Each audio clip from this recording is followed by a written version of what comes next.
issues that you don't like from someone you might not like.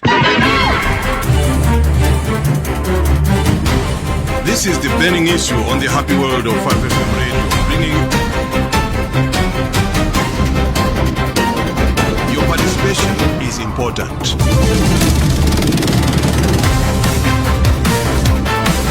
A wonderful good morning to you all listening to the Happy World of 5FM Radio here on 89.9 in Lusaka, and also don't forget that we are live on our partner media houses, and the following are carrying this program live on their platforms: BMTV Zambia here in Lusaka, both on their Facebook page and live on TV.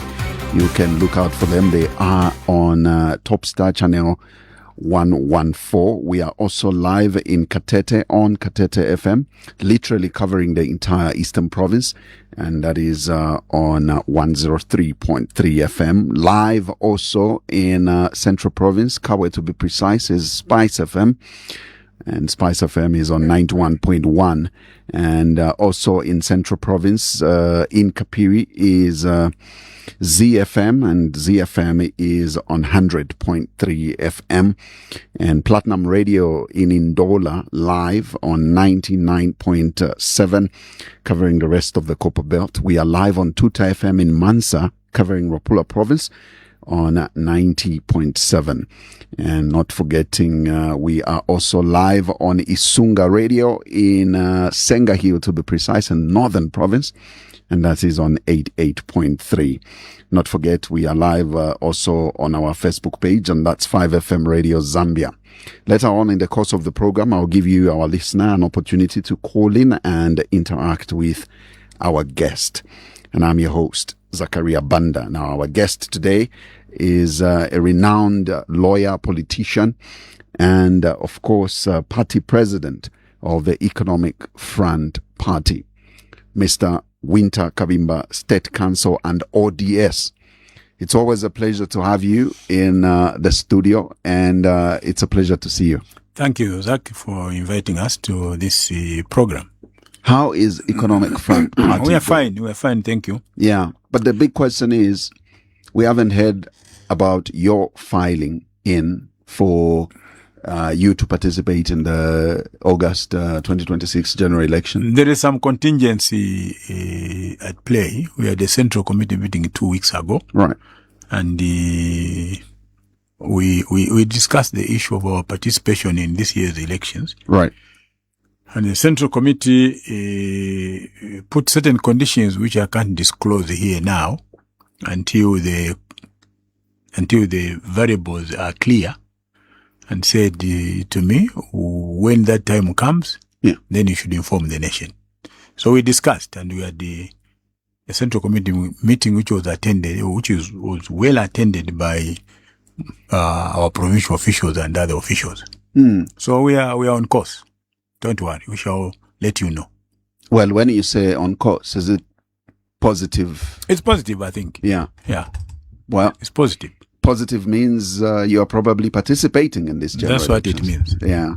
Well, that said, we appreciate your response, and of course, we will be patient enough to wait to hear from you. However, the burning issues, couple of them that we have, on top of everything else, is the outgoing ambassador, that is a U.S. ambassador to Zambia, Gonzalez, and he obviously made remarks. And these remarks were really controversial after, because it borders on diplomacy versus sovereignty. And do you see his comments as constructive diplomacy or unacceptable interference in Zambia's internal affairs? I always want to confess what I don't know as against what I know. I've never been a diplomat. So I don't know the fundamentals and the rules of diplomacy. Right. So I leave that to the people that are qualified in that area. I watched the speech, the press briefing, I think by the Honorable Minister of Foreign Affairs last evening, Right. During which he was canvassing the Gonzalez issue. Right. And obviously he was as diplomatic as one could be as a government officer. But you ask the question, is this about diplomacy? Is this about sovereignty? Mm-hmm. The truth of the matter is this, that the developed countries, those who colonized us, and those that are partners to our former colonizers, have never accepted the fact that we are a sovereign nation. Never. If we believe that, then we are deluding ourselves. They have always considered us, Zach, as their vassal states, that we are actually part of America, that we are part of Britain, that we are part of France. That is an attitude issue, irrespective of the international rules that you can cite, Geneva Convention, and everything else. For them, this is an attitude issue. The attitude they take is this, that we allowed you to have political independence, but we also did not allow you to have economic independence. And for as long as you continue being dependent on us, you can't call yourselves a sovereign state. Okay? Let me give you this incident here. In 2013, I think it was. No, 2014. Because I remember that meeting was after Russia annexed Crimea. We had a meeting at the Pamo's Hotel, and present in that meeting was Hari Kalaba then as Minister of Foreign Affairs. Yeah. There was also Dr. Katema, who was Minister of Community Development then. There was myself. There was the then French ambassador, a lady, I can't remember her name. There was the German ambassador, being a good number of European Union ambassadors.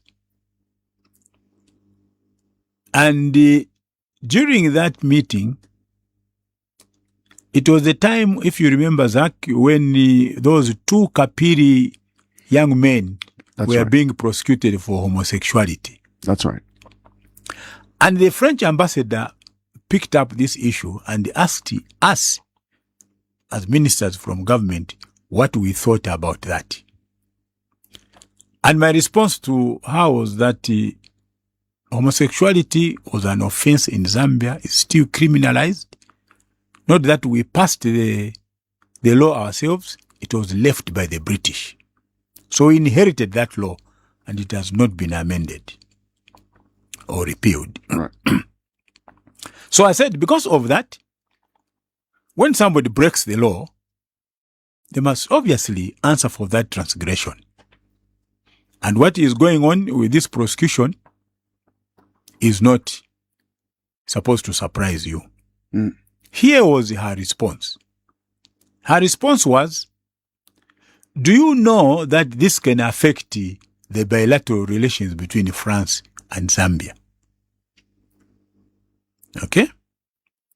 So for as long as it suits France, for as long as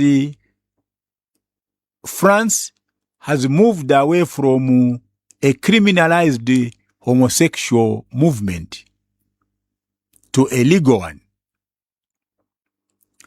in a matter where, when the matter went before Parliament in France on same-sexual marriages, the French Parliament was actually divided into half. I think the motion passed by something like 5 votes. in parliament. So the French society was divided whether or not same-sex marriages should be allowed to take place in France. But here is an ambassador who said to us, as ministers of government, with all the arrogance under the sun, that if those Kapiri boys were going to be convicted, or much earlier than that the arrest of those Kapiri boys was against the values of France. And we should therefore measure this society or see ourselves using the French mirror. My response was very candid. I don't know if Harry Kalaba remembers that incident. I told her, if that is your position about the bilateral relationship, keep your money, was my response. I said, keep your money. And I went further, and I said, what you have said and what I've said to you, I'm going to report to President Sata. And I'll tell him exactly what I've said to you, that I've said to you, keep your money. I'm giving an example of this incident to show that this is not only about France. This was not just the attitude about the French ambassador then. This is the thinking and the attitude shared by the so-called cooperating partners. Gonzalez is a very junior officer at the State Department. Very junior. He's going back now. If he went back to the State Department, I don't know how many times he would have audience with the Secretary of State. Because he's very junior. Here in Zambia, the position of ambassador or high commissioner in the civil service is actually under secretary. It's not even deputy PS, unless it has changed. So a diplomat, Zambian diplomat, reports to the PS at the Ministry of Foreign Affairs. But Gonzalez has internalized this attitude, which is common, going by the example that I've just cited. Right. That he is so powerful that he can come to this country, call us names, call the president names, even he has the nerve to say what the Zambian government needs is a leadership of integrity. Oh, I can tell you that if that's what it means, then he should first lecture that to his people. There is no integrity in a government that goes around the world bombing innocent people.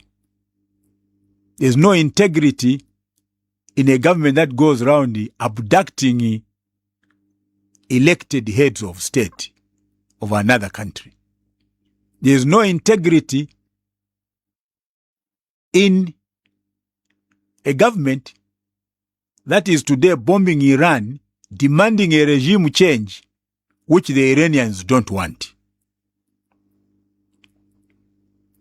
So, I'm happy that the government came up with a response. Extremely measured though, but I think Mr. Gonzalez needs to hear this from other citizens. That when the Americans won their war of independence against the British in 1775,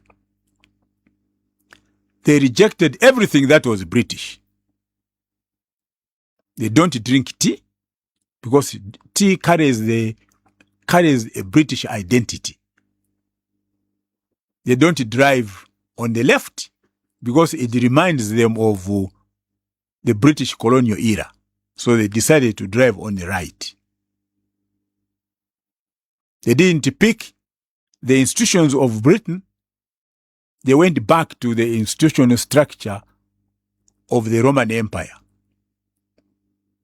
the House of Representatives, the Senate, because they didn't want anything that reminded them of the British.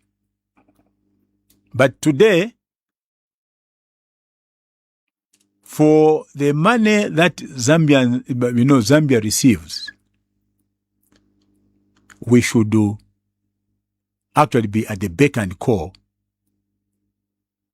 of the cooperating partner. Let me tell you another example. I want to be very factual. In 2013, I think it was, during the Kazungula tender processing or evaluation, if you remember. The Kazungula Bridge. The Kazungula Bridge, tender evaluation. Right. One of the companies that was listed there was the Dow, the Japanese company. Okay? I remember a meeting that was held at the Ministry of Works and Supply. And Yamfa Mukanga was the minister then. And present in that meeting was Bachikwanda. And I was in that meeting. And a few officials from the ministry. We got information from the Minister of Works and Supply that the Japanese had insisted that if the contract does not go to Dow, they are not putting in their money in the Kazungula Bridge project. But Dow was not the cheapest. So it couldn't get the contract. Isn't that corruption? Which they lecture to us. So we told Yamfa Mukanga, go and tell them to keep their money. And when Mr. Sata came back, I went to brief him. And he was of the same view. So they played double standards with us. Okay? Glencore was indicted in America after 10 years of investigations of corrupting people across the world. Isn't that corruption? But you see, they take advantage of us because we don't read. They take advantage, of us because we don't follow world events. We are so busy with making money as against obtaining knowledge. So when Gonzalez is addressing a press briefing like that, and interestingly, he's flanked by some of our citizens. He's flanked by some of our citizens. I found that shocking. That a man who is demeaning you, because by demeaning HH is demeaning all of us. By demeaning this government is demeaning all of us. By attacking the sovereignty of this country is attacking all of us. How do you go and flank that man? I wouldn't myself. So I've given you these examples to show that we are still not respected by the Western world. And we are not respected because we are their beck and call, because we go around to their capitals with the bow in hand, kupempa ndarama. We are poor people. They even decide, who is poor and who is not poor. I was laughing when I watched a video clip by President Ruto of Kenya, bragging that Kenya is now a middle-income country with 20,000 kilometers of paved roads. And it was not like Tanzania, it was not like other, Who told Kenya that it's a middle-income country? The Western world. Okay? the Western world. So they use even these benchmarks, these tags to divide and rule. So Ruto is very proud that he is not like Zambia. And yet, we are still the same, basically. What is the difference between Kenya and Zambia? Basically nothing. So I'm happy that we have started this program with with this issue of Gonzalez. But the issue here is Gonzalez raised very pertinent issues. Yes. Very things that are visible. Okay. Right? And we can't shoot down everything because No. some of them, they need the attention of the government. Okay. The pace at which the government probably works on some of these things and the transparency around some of the issues raised, it's clear that there has not been political will over them. And so the big question is, if foreign diplomats are openly criticizing governance, doesn't that signal a failure of local accountability systems? Look, there is the issues that Gonzalez raises may be salient. They may be important. Right. But let me first put it this way. That, firstly, as a diplomat, I think there are diplomatic channels of raising concerns over issues. Okay? He said, I think, that I've been engaging government, over these matters, especially issues relating to the Ministry of Health. Okay? And he says that, like you put it, there is no transparency. And governance demands transparency. Now, I'm not in government and I'm not defending government. I'm dealing with the issue of Zambia as a sovereign nation and how it must be respected. Now, let me say this, that if the issue here is corruption, and I want you to understand me, if the issue here is corruption, the United States has supported some of the most corrupt regimes in this world. And the history is there.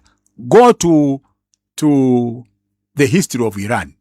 The Shah of Iran was one of the most corrupt leaders that Iran has ever had. But the Americans supported him all the way until 1979 when he was ousted in that revolution by Khomeini. In Nicaragua, the monarch that was there before was one of the most corrupt in the world. Batista in Cuba, he was one of the most corrupt fellows, running drug cartels for which today they are accusing Maduro. Okay? Mobutu was the most corrupt African leader that we ever had on this continent.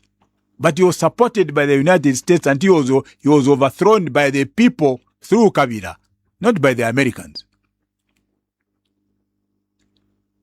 Now, if that is true, which it is, and history is witness to that, what then is the problem here? Let me tell you what the problem is.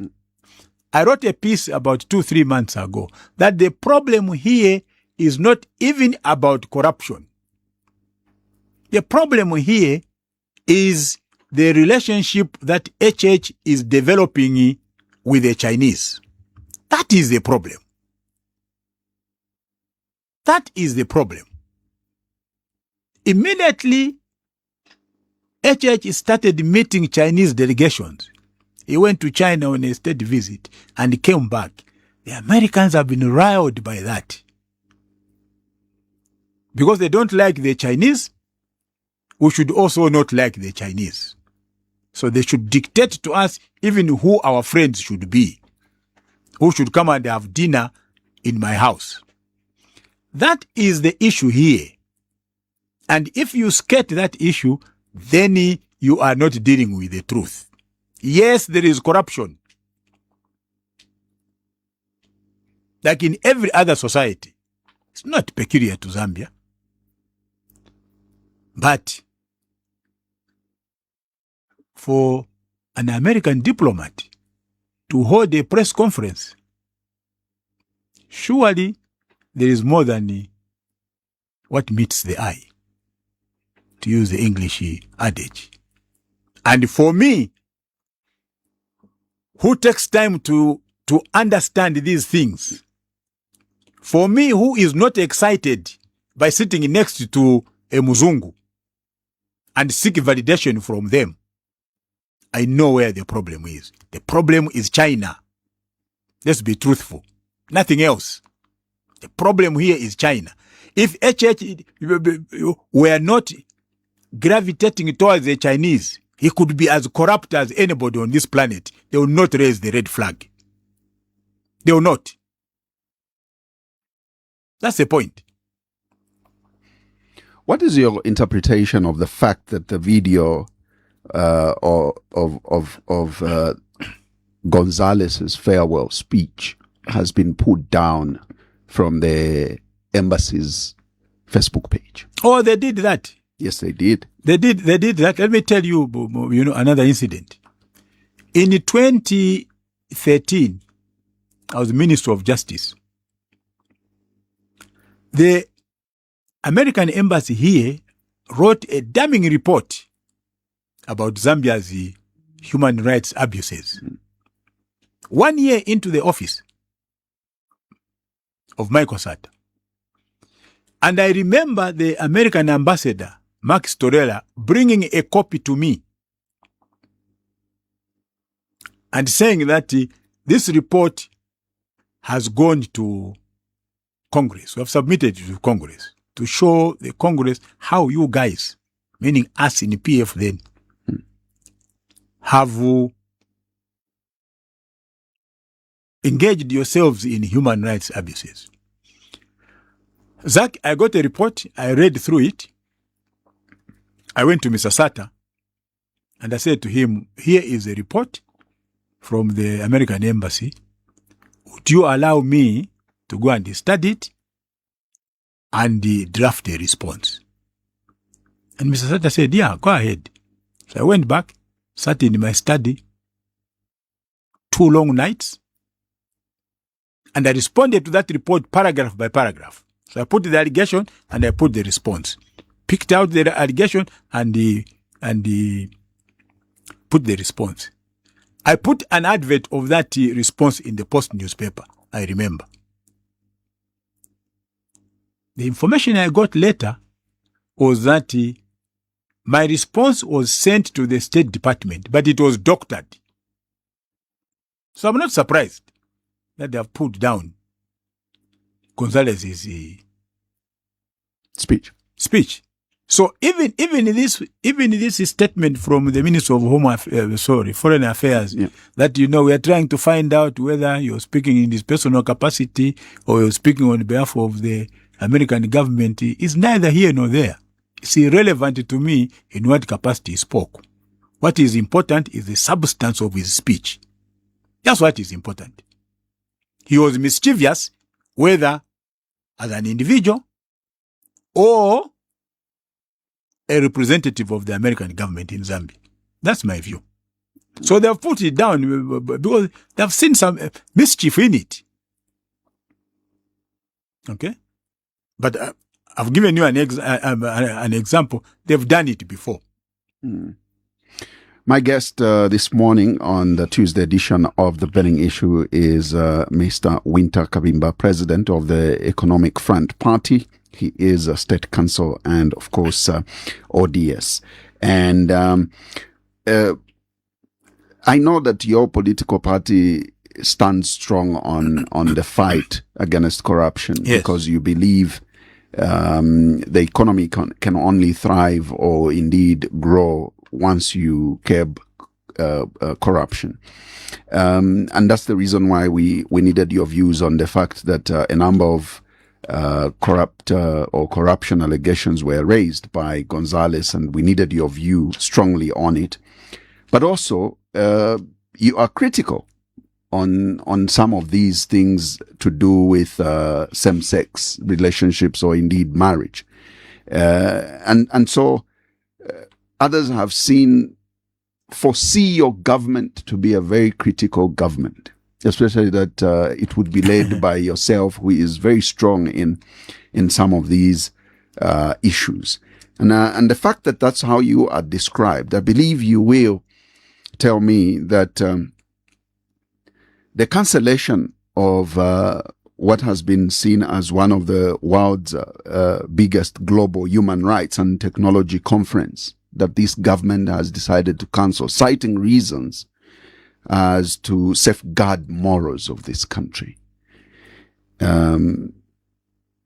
This has also raised issues to say, is it morality of this country or economic opportunity that is being missed? Do you support that decision, however, or do you see it as a missed economic and diplomatic opportunity? Which conference is this? I've heard it's a conference on global human rights and technology conference. But so what does that to do with the morality? I know that there is a government official who posted on a Facebook page, an advisor to the president for that matter, that yes, we have decided to cancel this conference because, and caught in court, he uses the word, the Yakumbuya conference. Yeah, let me say this, Zach, that sometimes I have difficulties, following statements from the UPND as a government. The first thing that really I'm not sure about is the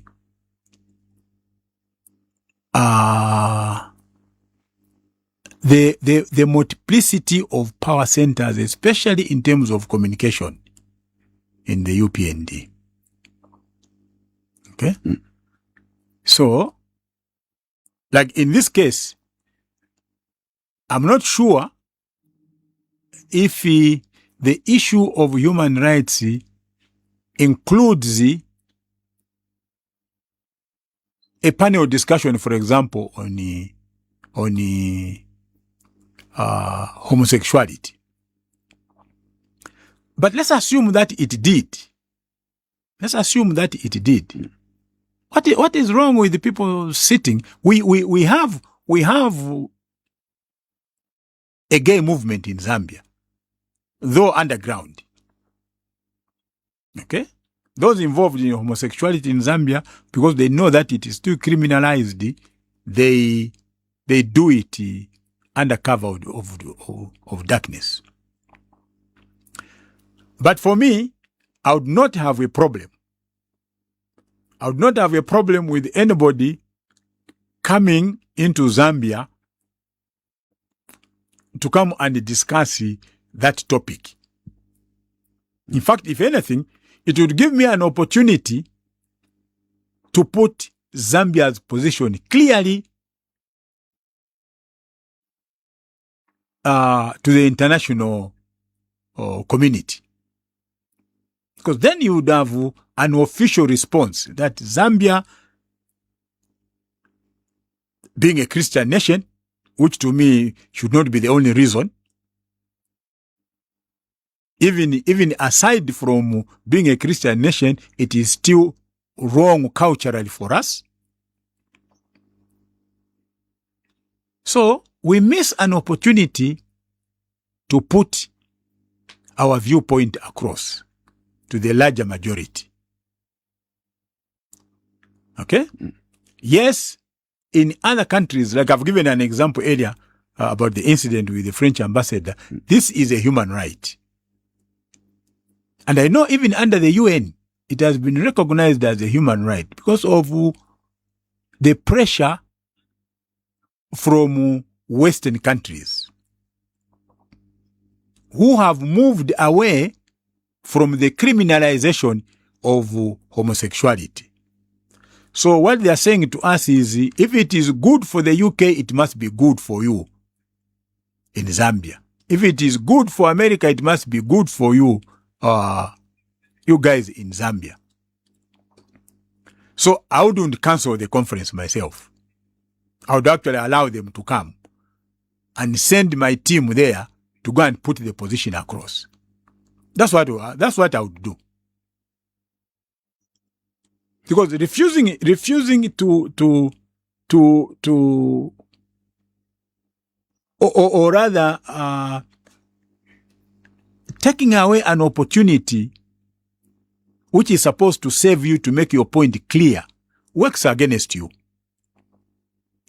So I've seen, colleagues in the opposition, really hammering this decision. Because you have a bad human rights record.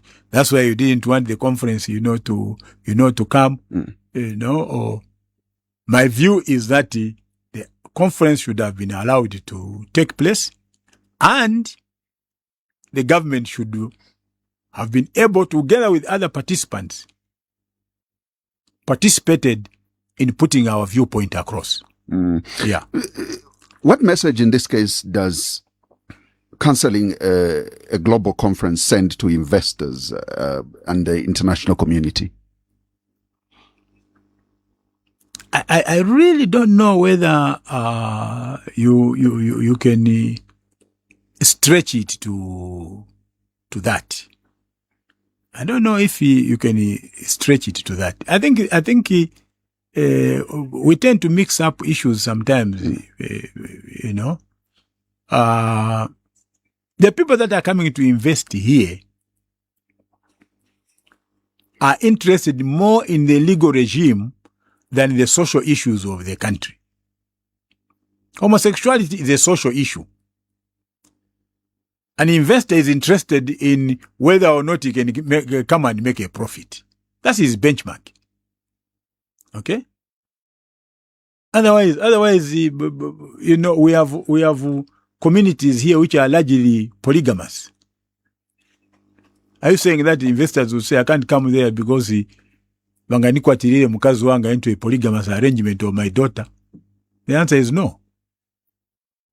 So, investors, I think, will still come because they can still come and make a profit.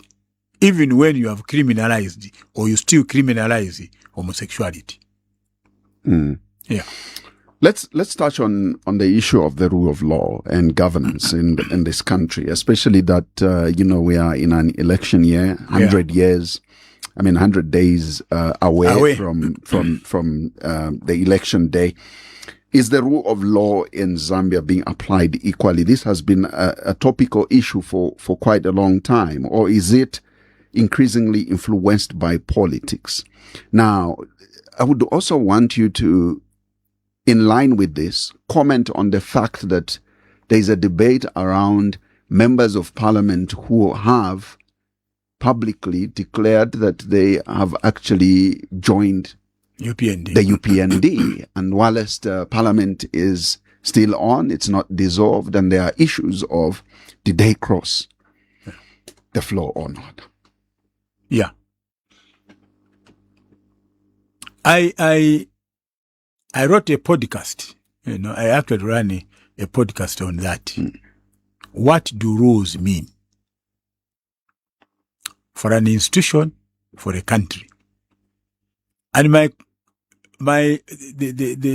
theme of my podcast,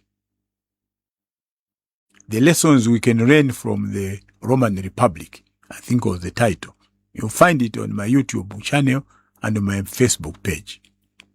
The theme of that podcast was this, that every institution, every country that has decided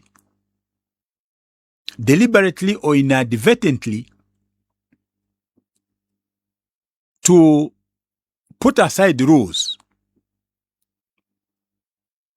okay, that country has collapsed in the end. That institution has collapsed in the end. And I gave examples of why UNIP today is in extinction and does exist only by name, why MMD today is in extinction, why PF today is facing total collapse, and why UPND is at the risk of ending up in the same situation if it doesn't learn lessons from the past. Okay? There's a court judgment, a constitutional court judgment, that in 2020, prior to the 2021 elections or 2021, MPs did not leave Parliament or leave their seats. Cabinet ministers continued to be in office. And the Constitutional Court that said, pronounced itself very well that that stay was illegal and that they must pay back that money. Right. And the judgment came out when UPND was in power. Okay? Surprisingly, with that judgment, the UPND today doesn't see anything wrong with members of parliament that are sitting in the House after they have publicly declared that they have joined the UPND. Legally, that they have crossed the floor. Okay? The Constitution says that there shall be no by-election. 90 days, I think, before elections. There will be no by-election. That is true. But the principle of crossing the floor still remains. Now, here are the ramifications. It means all the bills, in my view, that have been passed with the participation of these members of parliament are illegal. They are void at law. It means all the emoluments that they have been paid, this group, they will have to pay it back. They have to pay the emoluments back in the future. Forget about UPND. They can be in the comfort zone now with UPND, but UPND will not be there forever. Okay? So what they have done is actually criminal. Obtaining money by false pretenses. You are getting paid, purporting that you are a member of parliament for PF when you have joined UPND. It's criminal. But because UPND wants the numbers, they don't see this as a wrong. They saw it as a wrong with the PF. They don't see it as a wrong now as it is taking place under their watch. So, what happened to PF cabinet ministers is the same thing that is going to happen to these PF / whatever / UPND members of parliament. The same. Now or sometime in the future. So I take comfort myself, Zach, that time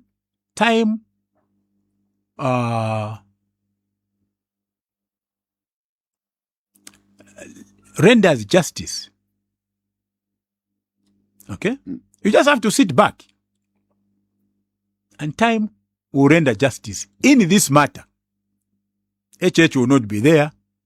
UPND probably would have collapsed if they continue with this breach of rules. They'll go the same way that PF went. And these members of parliament will be individuals. They will not even be in power. Most of them will be poor men, because that's what we have seen. You are only rich when you are in parliament. When you come out of there, navasilini yonse ikanga umezo ungena. And they will be called upon to account. So I take comfort myself that I have seen this before. And I'm sure if I'm still alive, I'll see it happen again. So what is happening is wrong. It was a wrong under PF. It is still a wrong today under UPND. No doubt about it, and no two ways about it. So the issue of the rule of law touches on matters like this. How you apply the law. Especially where you have a precedent. Especially where you have this matter already canvassed before the courts of law. The courts have pronounced themselves, laid down the principle, and that principle is still applicable to everybody.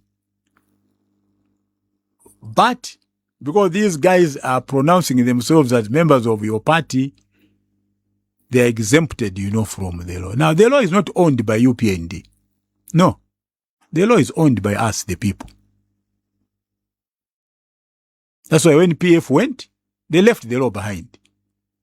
And the law was applied to those that had breached the rules. So UPND the same, will go, and the law will raise its head. So, Zach, I'm not worried myself about things like this. I know that time will remedy this kind of wrong. But the fact that you have declared intention to run in this year's election, surely if some of these things that you are observing are not the right things that should be done by a ruling party. Yeah. What is it then that you anticipate should UPND win this election in their second five-year term? Look, it doesn't matter. But that's the point I'm actually making. It doesn't matter whether UPND wins or not. Okay? In my last podcast, episode 24, I dealt with the issue of the fatalism of power. Yeah, I saw that. You saw that? Yeah. The theme of that podcast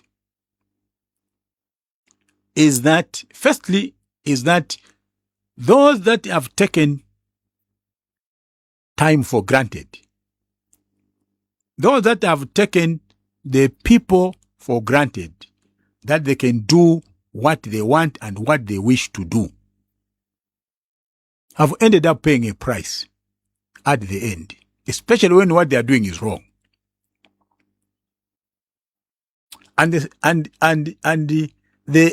example that I gave for Africa is the one of former president of Burkina Faso, Blaise Compaoré. Okay? There's a revolution in Burkina Faso in 1983. Thomas Sankara and Blaise Compaoré, who were childhood friends, come to power. In 1987, Compaoré is bought by the Americans. And he takes part in the assassination of Thomas Sankara. And he remains in power. He's in power for 27 years, 2 decades, almost 3 decades. And in 2014, what does he do? He's so drunk with power now that 27 years is not enough. And he gets his stooges in parliament. Because most of these guys that are going to UPND now, they have no choice but to behave like stooges. Because they're strangers in UPND. So what claim will they have on UPND? They have not been there all this time when HH and his people were fighting to keep UPND afloat. So the only role they can play is that of a stooge. So Compaoré has this parliament filled with these stooges. And he convinces them, or he directs them, that they must change the constitution and give him another 7 years in power. The people said no. And everybody was shocked. They don't know where the masses of the people came from in Ouagadougou. It was on the day when Parliament had met to conclude the debate on that article. They went and beat up everybody at Parliament, bent down the Parliament building. That was the end of the Compaoré era. He now lives in Ivory Coast in exile. All that he had accumulated in 27 years, he couldn't carry it. And you know what they did next? From Parliament, they went and bent down the house of his young brother. Big mansion that was standing in the middle of Ouagadougou. Bent it down to ashes. The power of the people.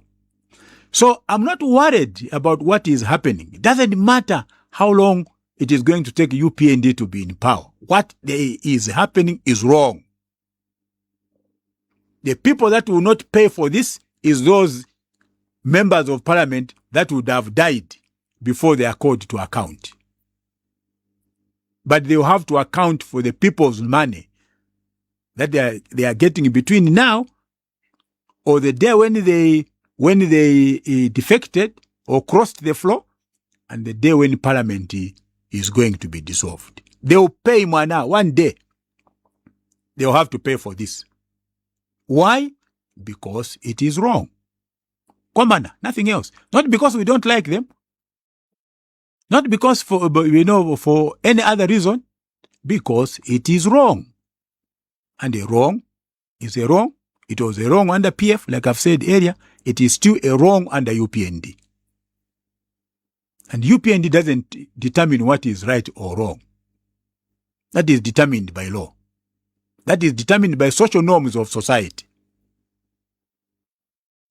So I'm very comfortable myself. Yeah. In fact, I feel sorry for them. I laugh as I sit in front of the TV and I see this one being clad in a UPND Chitenge material and another one is clad in a UPND. I say to myself, what Julius Caesar said, oh God, what fools these mortals be. That's what Caesar said.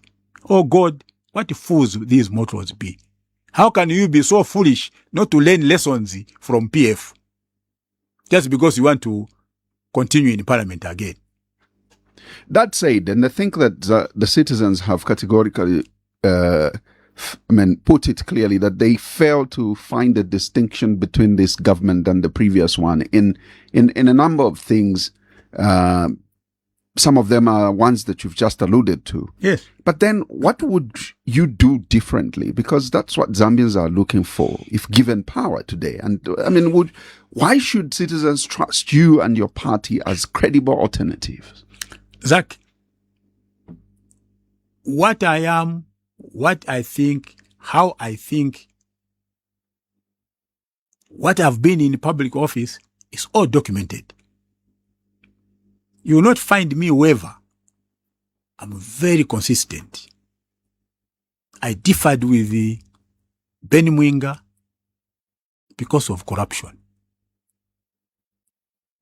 Okay? I differed with Fisher Male because I told him you can't be using the mayor's car to be taking your wife to a kitchen party meeting. That's not what the rules say. Okay? I disagreed with Mr. Sata when he wanted the HH arrested on very frivolous grounds, if no grounds at all. I told him this is wrong. So, I've been very, very consistent. That is one. Two, I can also tell you this, that I love my country. I'm very patriotic to this country. And nobody can buy me. Nobody can buy that patriotism. So, those that are close to me, they will tell you. Those that have worked with me, they will tell you. In fact, I've heard people saying, oh no, but you see, people don't want to come and join your party. They are not wrong. Because those that know me, they know that I want rules to be observed. And it doesn't matter who you are. So I get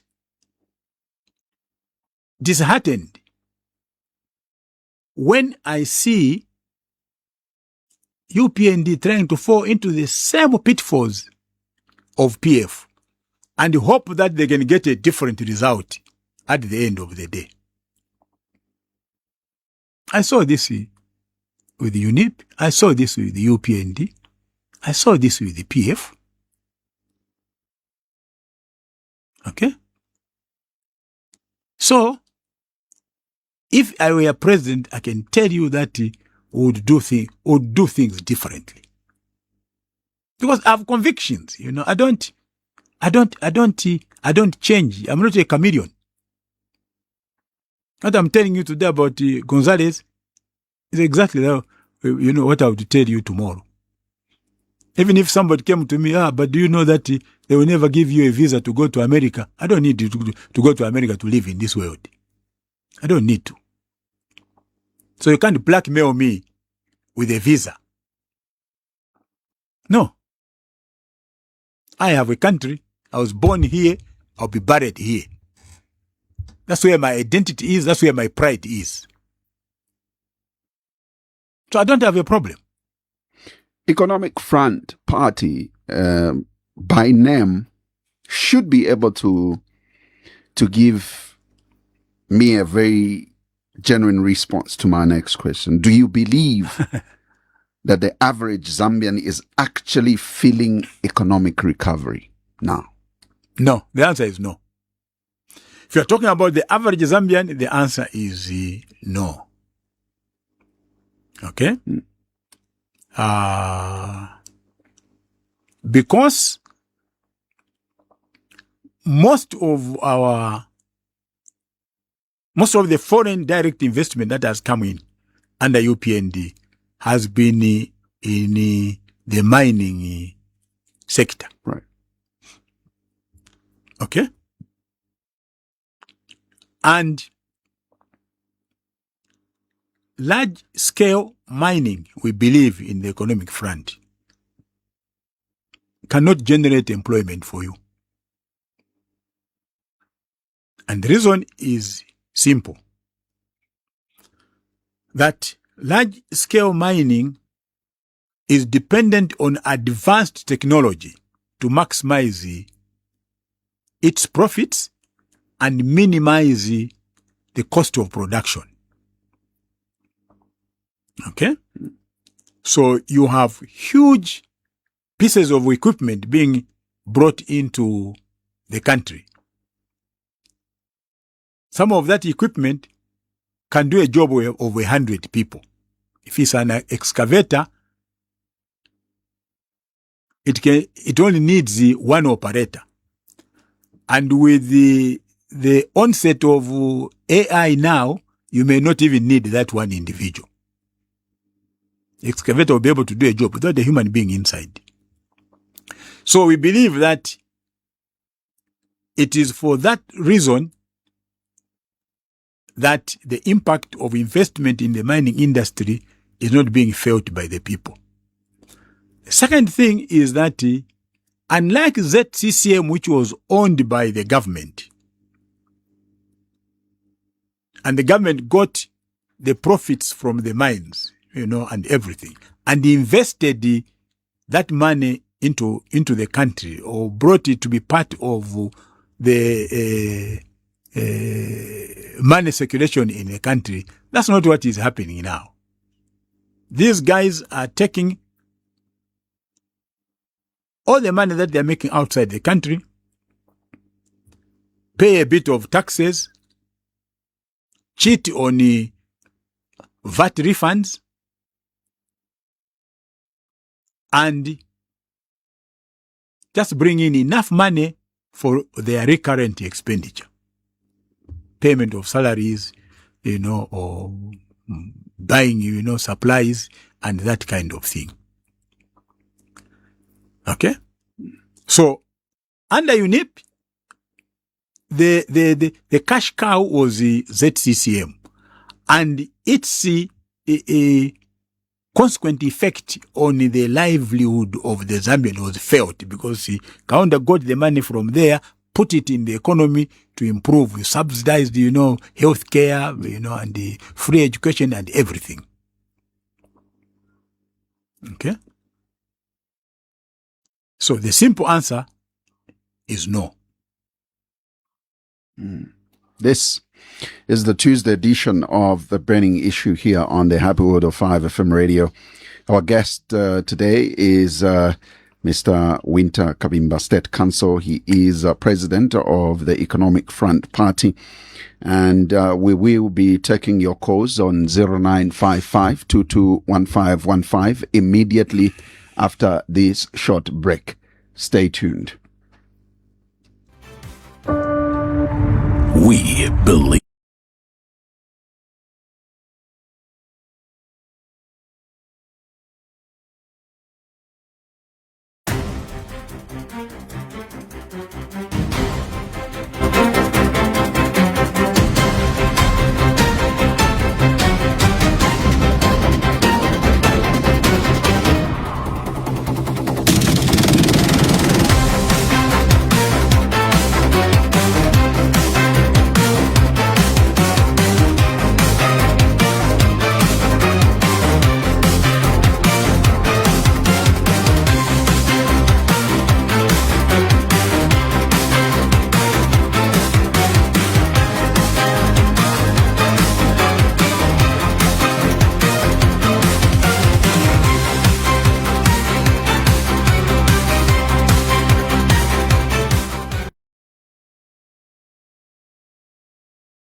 This is the Tuesday edition of the burning issue here on the Happy World of 5 FM radio. Remember, we are also live on our partner media houses. We are live on BMTV. You can follow them on BMTV Zambia Facebook page, as well as on channel 114 on Topstar. Also live on Katete FM, that is in Katete, literally covering the entire Eastern Province. We are live also in Kabwe Central Province on Spice FM, ZFM in Kapiri, and Platinum Radio in Ndola, and not forgetting also live on Tuta FM in Mansa, Luapula Province, and the Sunga Radio in Senga Hill, Northern Province.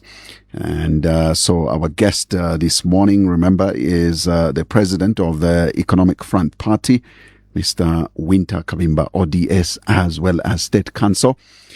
Now we'll take your phone calls. We would like to hear from you. And the number you're calling us on is 0955-221515. I do have a caller. Yes, sir. Good morning. Good morning to you. Thank you for calling. Please share your name and where you're calling us from. Yeah, this is Hambulo back. Hambulo? Yes, sir. Where are you calling us from, Hambulo? I'm calling you in Lusaka. Okay, please go ahead. Comrade, how are you? I'm fine, thank you. How are you? I'm fine. Yeah, we are suffering, comrade.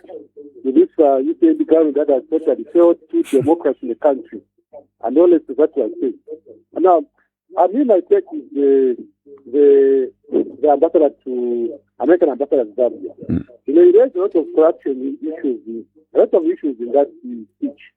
But we are touching him because, you know, the time that he used. He's been raising issues, okay? Our own SIC reported that from 2022 to 2024, 146 billion passes was externalized. And yet we are trying to borrow $1.3 million, $1.3 billion to stabilize our economy. Today, we are depending on IMF for the stabilization of this economy. Okay? And yet people are out to the American ambassador. You don't fight the good that please you. Those are bad manners. You understand? We talk to the enough resources here. We can get those resources and the rest of our economy. We give away tax holidays in the mining sector. You know, you give me the rate from 6% to 3%. So going about $10 billion, then a man is supposed to come to get IRA. Villages are complaining that they can't get enough taxes. Why? Because this government has given their friends, they're calling that amount of tax holidays. Now government companies are suffering. We can't have free meals in the debt because of this bad government. We can't have jobs because of bad government. All the tellers are no, we are recruiting teachers. Those are not job creation. Those recruitments have been there this time in memorial. Recruitments are not job creation. Okay, and why you have the two ministries? Teaching and the police. And you are happy that you are recruiting teachers. Job creation is why there is no job. You create a job. For example, PF created Lima. That's job employment. Job plazas. That's job creation. That's job creation. What you replace that. You are creating jobs. Hambulo, thank you. In conclusion, yeah. We are saying that this government has failed. UPND got down at the lowest government. Look at the government going under Hakainde. What are you fighting it? Okay? Thank you. Thank you. Your time is up, unfortunately. Thank you very much for coming through, Hambulo, from within Lusaka. But we'll take a few more on 0955-221515. That's the number you're calling us on. Good morning. Order. Francis Mumbentika East. Mwanamuli is calling you from Lusaka town. Francis Good Mumbi. morning to you. Right. And good morning to you, President Wynter Kabimba. How are you this morning? Good morning, sir. I'm fine, thank you. Thank you very much. Yes. Well spoken by Wynter Kabimba and continue speaking for the nation and giving counsel and advice to the government at large. Thank you. Then we make Zambia a better place. You are two patriots, in one or another.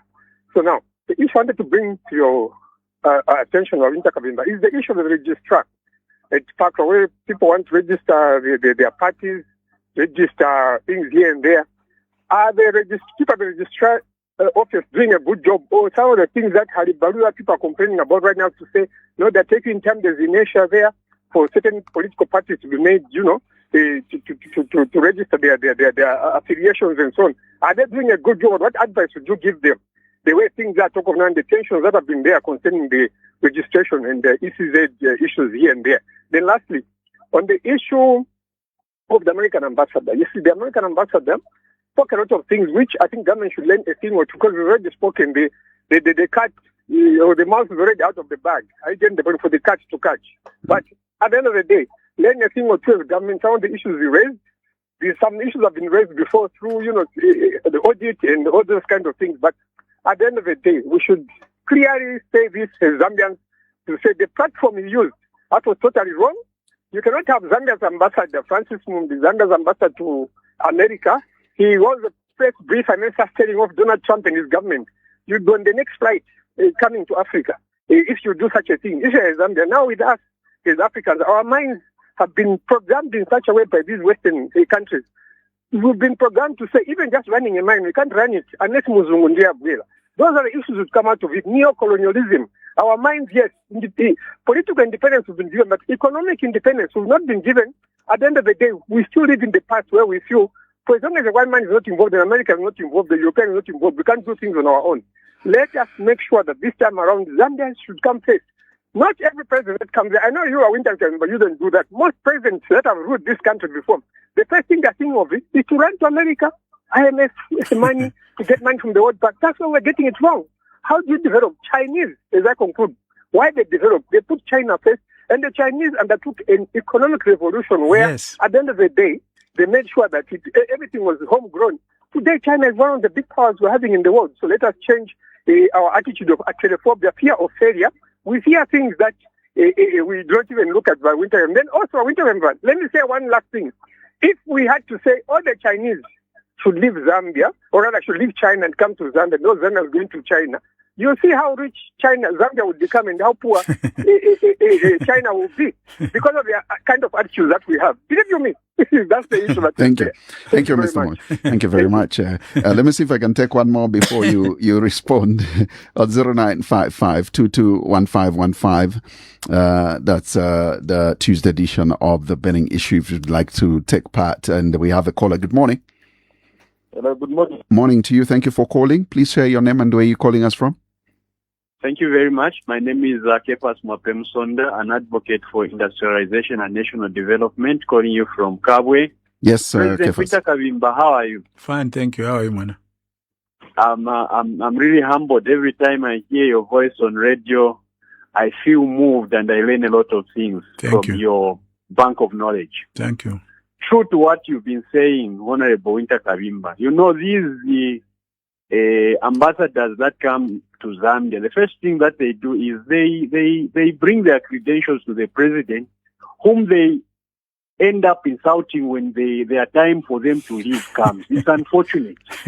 And the unfortunate part is that the opposition in this country would go stand and listen to someone who is insulting your sovereignty. Can you imagine? Out of malice and damage, just to damage you, and you are there, and you are saying you want to come and rule this country. Yes. In the same way that President Hakainde Hichilema today is being insulted by such ambassadors, it's the same way that even you, when you form government, you'll be insulted. So, Mr. Kabimba, continue telling us the truth, because it's the truth that shall set us free. And Zambia, we only have this one Zambia. I also heard Honorable Wynter Kabimba, someone saying that without a particular individual not appearing on the ballot, then you will not have election. Is that being Zambian?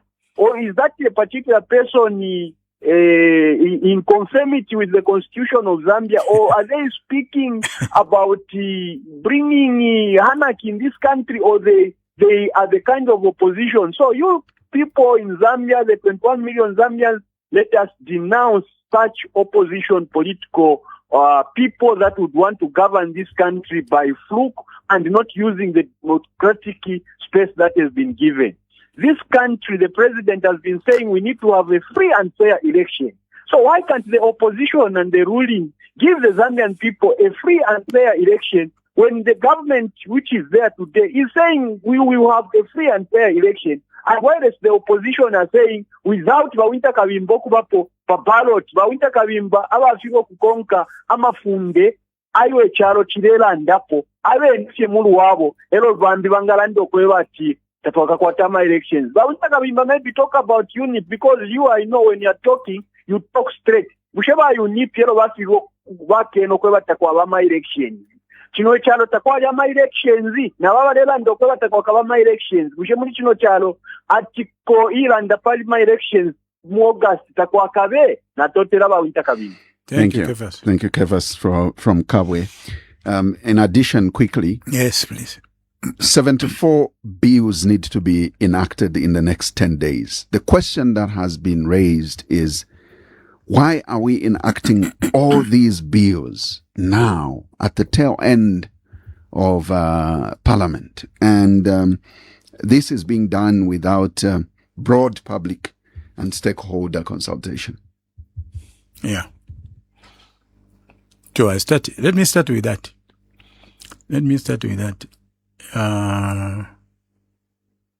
You know, all of us must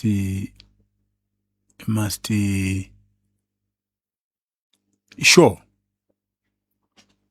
and exhibit our commitment to democracy. And the democracy demands that the people should govern themselves through the elected representatives. But that does not mean that the representatives should substitute the opinion of the people for their own opinion. Okay? Let me say what I said earlier.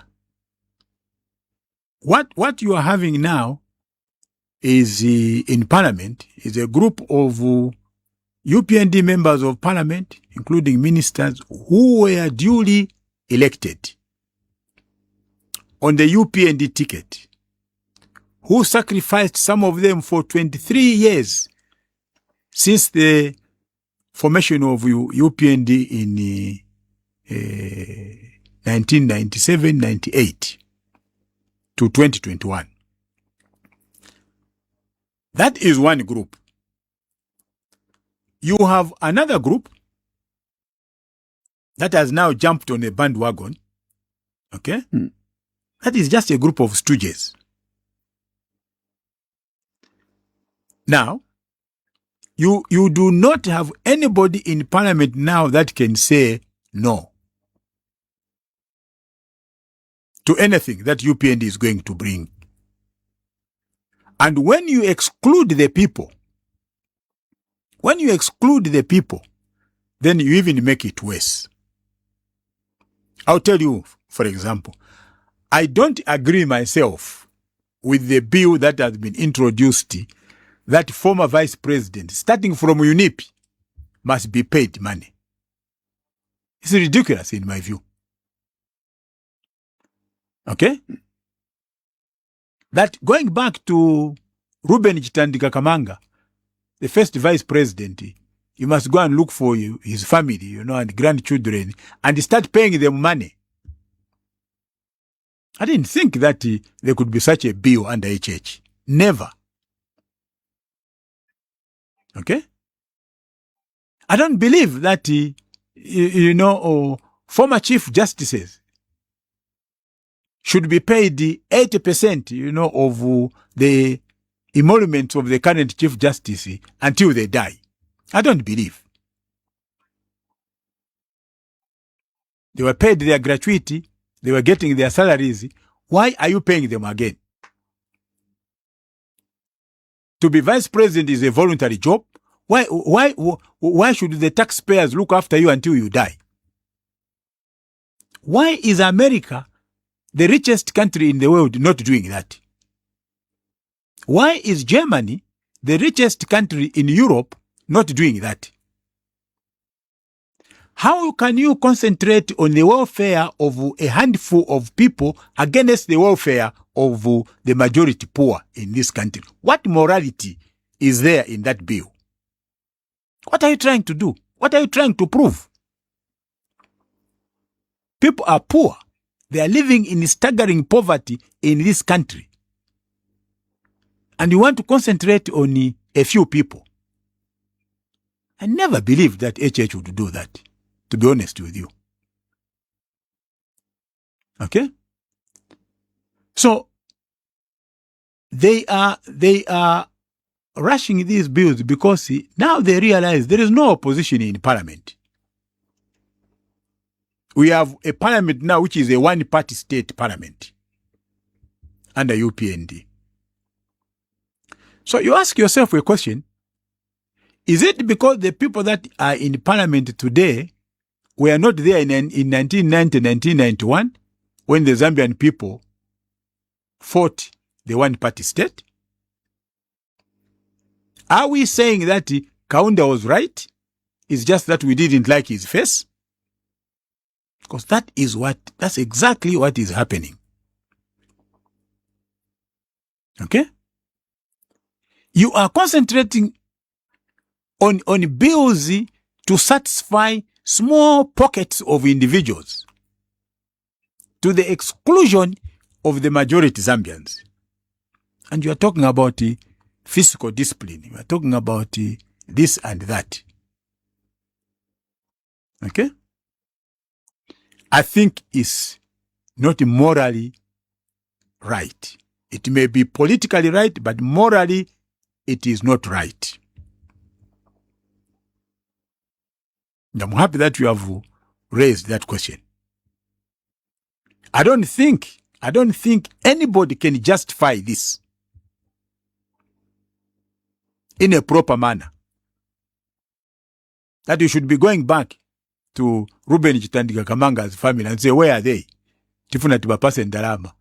Ndalama nizachi chifuka Bakamanga baneba vice president. And give them, a person to hold a vehicle to be serviced by government and security. And the bill goes forward and goes further and says for the two vice presidents, Inonge Wina and Narumango, you should build them houses. Oh my God. Oh my God. What is the justification for that? When the servants that are working for these people can't even afford the 3 square meals. They can't even afford the coffin for one of their relatives when they pass away. I think it is wrong. But we have a one-party parliament now. Okay? Those political parties, remember, they collapsed their political parties. And now, they want to jump on another bandwagon. Not because they want to represent the people, but because they want to continue living in the comfort zone. So, that would be my position on that. Mm. The first caller said, you can't bite the hand that feeds you. I think that philosophy is wrong as applied to this Gonzalez matter. I don't think, Zaki, that if I owe you money, you have the right, to come to my house, start insulting me before I pay you your money. I don't think that's what in Congole means. Congole means you come, nicely. Wynter nanga kaja kantu bwanji. So that if it is between you and I told you my wife should not know, my wife won't even know the coded language. That when you come to my house and you start insulting me, and when I ask you, but boss, why are you insulting me? No, because you owe me money. I don't think that I should pay you your money back on top of the insults. I think that's a complaint we have against Mr. Gonzalez. Can you imagine Chimamba Kanyama in the US holding a press conference that America has abducted Maduro and it is wrong? He would be on the next flight. And Trump would probably even close down the embassy, the Zambian embassy in America. Okay? And the reason, they would be right, that he has overstepped. This is a domestic issue between Venezuela and the United States. What has it got to do with it? But kuno, the justification is tikupasani ndarama. So we can insult you as long as tomorrow you come with your bow in hand and you get money from us. I think that's not right. I think that's those of us that are complaining. That's the basis of our complaint. That yes, maybe Mr. Gonzalez has a point, but he delivered it in a wrong manner. He allowed himself to be misunderstood. I think that is the issue at hand. Okay? So, you see, then we come to the issue of which one of my brothers there has raised about this issue of elections, ECZ, Registrar of Societies. I go back to my submission, Zach, that if we are going to be a progressive country that can develop, there must be rules and laws. And all of us must be bound by those rules. And we must abide by those rules. They can't change because of the face of the individual. Okay? We have made the work of the Electoral Commission of Zambia very difficult. You saw what happened at that Mulungushi meeting between the stakeholders and the ECZ. And people were saying, but how come we have invited the two political leaders, to this meeting? We are the legitimate leaders, and not that one, or not that group. Now, that's not the job of ECZ. You can't take your internal party differences to ECZ and ask ECZ to resolve them for you. There are 3-4 factions now in PF. It's not up to ECZ to determine which faction is right or which faction carries legitimacy. That's not the job of the ECZ. It is not even the job of the Chief Registrar of Societies. The job of the Chief Registrar of Societies is to receive documents from political parties, submitted in a proper way. If you have changed the leadership of your party, there must be a resolution of the highest organ of your party or the general conference of that party. So you must take the resolution, and you must also take the minutes of that meeting. And when you do that, the chief registrar accepts what you have taken.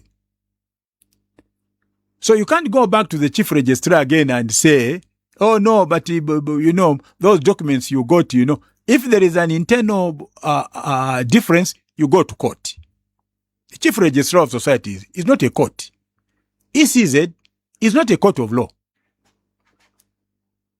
So disputes within organizations, disputes between individuals are settled by the court of law. So you can't say if this one is not on the ballot, there will be no election. So you look at the people and say, who are you? Who are you? Even if that is militancy, it must have some element of discipline. Who are you? That there should be no election on the 13th of August because one individual is not on the ballot. How important is that individual? Ni masobera me tichitai. This is masobera.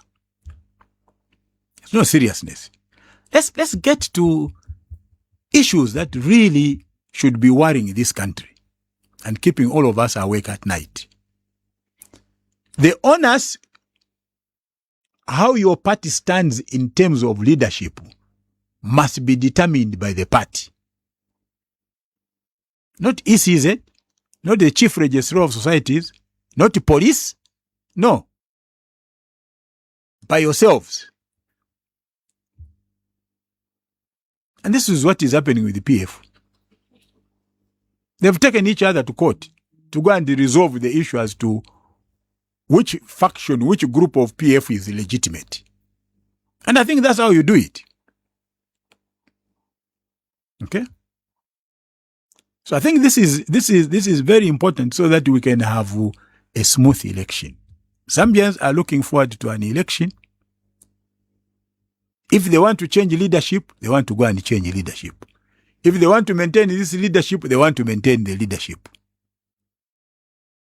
And those of us that would like to participate to help in the change of leadership, we should offer ourselves, but offer ourselves within the framework of the rules and the laws that govern an election. Is that very difficult? I don't think so. We need to come to a close, Sure. Mr. Kabimba. But I think, let me ask you a question. Do you see free and fair election this year? The president has guaranteed free and fair election. But do you agree? Do you see that? Look, from 1991, if there is anything that Zambians have come to internalize, is the understanding that they've got the power to change the government in power if they don't like it, or to maintain the same group of people if they like them. So, in Africa, and probably even at the international level, Zambians are one of the groups of people that have come to ardently believe in democracy. And they have done that since 1991 very peacefully. Very, very peacefully. In 1991, we were made to believe that if Kaunda doesn't win, there will be bloodshed in this country. The old man lost, and he conceded defeat. On the 4th of November, Kaunda made his speech at the State House conceding defeat to FTJ. And I remember part of his sentence of that speech: if my best has not met the people's expectations, there is nothing I can do. And he left the State House. Same thing happened when Levy won. Same thing happened in 2011 when Michael Sata won. Same thing happened in 2021 when HH won against ECL. And all these elections have been free and fair. I don't see why it should be different this time around. I don't see why it should be different this time around. So I accommodate this confidence that the elections will be free and fair. Your concluding remarks. Even this time around. My concluding remarks, Zach, apart from thanking you for inviting EF, are as follows. That democracy can only grow if it embraces divergent views and opinions. And I like Matty P's, I don't know what you call it, whether it is a mantra, whether it is a slogan for 5FM. Democracy is about tolerating the views of somebody else, even if you don't like them. Okay? All of us must subscribe, to that. Democracy is not about insulting each other on social media. No. It is about carrying on a conversation on social media to exchange views. It's not about, should not be about name calling. I feel sad, when I see some of the anger / indiscipline on social media. That you think that the way you make a point is insulting another person. I think that is not right. We all must hold different views, but respect one another for holding those views. That is what democracy is, and that is the reason why the Zambian people rejected the one-party state in 1991. That's why I have issues with those that are defecting, because they are tempting UPND to go back to a one-party state. And mark my word, they are tempting to go back to a one-party state. If we are going to have a parliament of 226 members after the 13th of August, and 220 members are UPND, and only 60 are from the opposition, then you have destroyed democracy.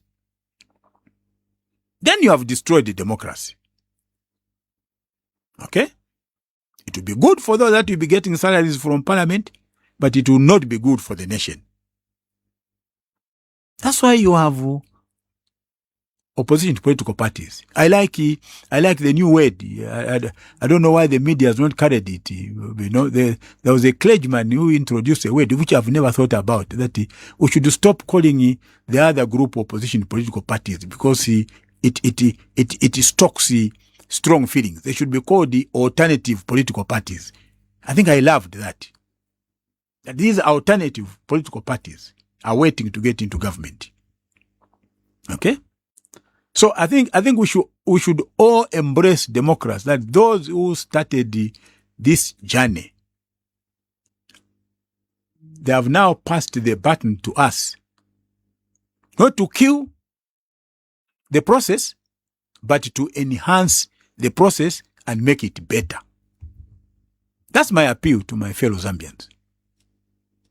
Thank you. You're welcome, and thank you very much for coming and honoring our invitation. We definitely can only wish your party, Economic Front Party, all the best. Thank you, Zaki, and God bless 5FM. It's always a pleasure to be here. Thank you. Well, there you have it. To you, our listener and our viewer who followed our conversation today on the Tuesday edition of The Burning Issue. Our guest was Mr. Wynter Kabimba. He is president of the Economic Front Party and, of course, State Council and ODS. Now, remember that we would like to also thank our partner media houses that carried this program live on their various platforms. We are grateful. Now, coming this Thursday for the Thursday edition of The Burning Issue, join Uncle Frank Mtubila, or Ambassador Frank Mtubila, as you may like. He is now the host of the Thursday edition of The Burning Issue. From all of us here, it's take care of yourselves and more so of each other. Bye-bye. Tune in.